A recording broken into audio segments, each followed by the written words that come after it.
Magandang umaga sa ating lahat. Upo lang po kayo. Magandang umaga. Good morning. Kamusta po ang Barangay Kalawaan?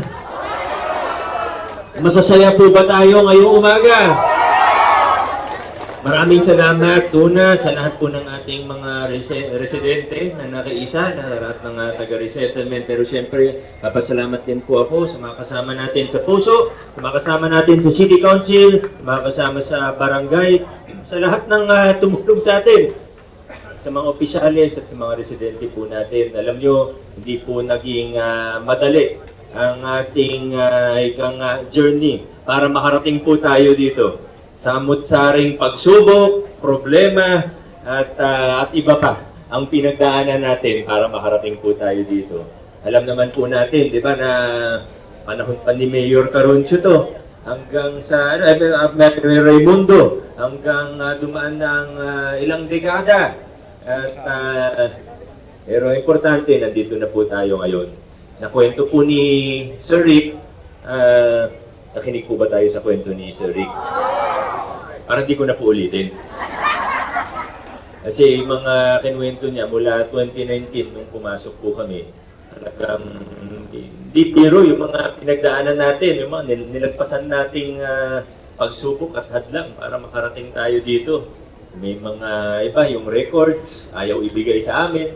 City government na yung nakikiusap, ayaw ibigay yung records, kulang-kulang yung records natin. At marami pang iba, alam niyo na po yun. Diba? Alam niyo na po yun. Problema po kasi sa Barangay Kalawaan, yung iba na sobrahan sa politika. Yan po talaga, pasensya na, bato sa langit, ano. Naging problema natin sa Barangay Kalawaan, may mga gustong tumulong sa tao, pero may nangaharang pa dun sa mga gustong tumulong. Gusto natin gawin yung tama, gusto natin ayusin, i-award na yung mga dapat i-award. Ipagpangga yung i-reconcile yung records. Ayusin yung dapat ayusin. Mula 2019, abutan na tayo ng pandemya at lahat. Hindi na ako mahihiya po sa inyo. Mas mabuti na pong alam nyo yung totoo.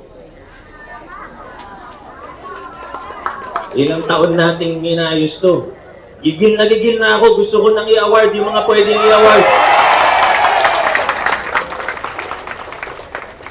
Pero dapat masaya po tayo ngayon. Alam niyo na po siguro, hindi ko sabihin. Sa totoo lang, maraming pinagdaanan natin dito. Sa totoo, kahit yung sa Ismar, alam niyo, galing po kami sa Ismar kahapon. Nagnonotaryo na kami dun ng kontrata sa Ismar, di ba? Ano yun? 600, 619. 6-1 para sakto, 619. Yun, mag-award din kami dun. Magpipirmahan na ng kontrata.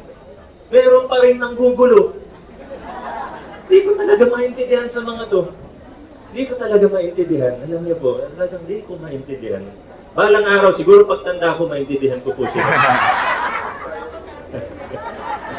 Pero napakasaya ko po para sa mga taga-resettlement, lalo na yung mga original po natin dito. Meron po ba dito yung mga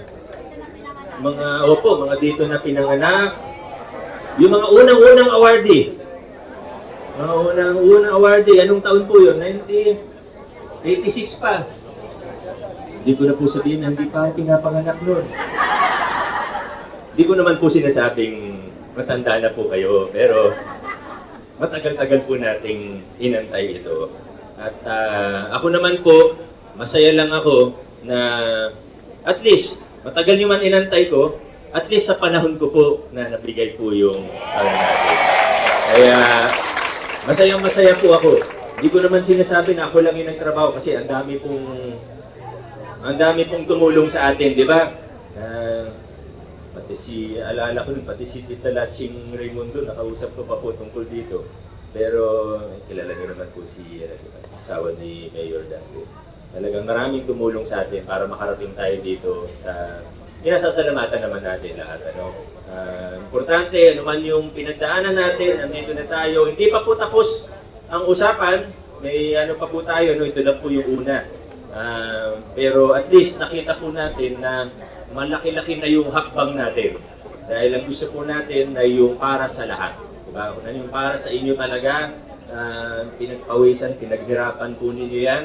At ito na po tayo ngayon. Kaya masaya ako para sa inyo. Congratulations sa lahat ng taga-resettlement.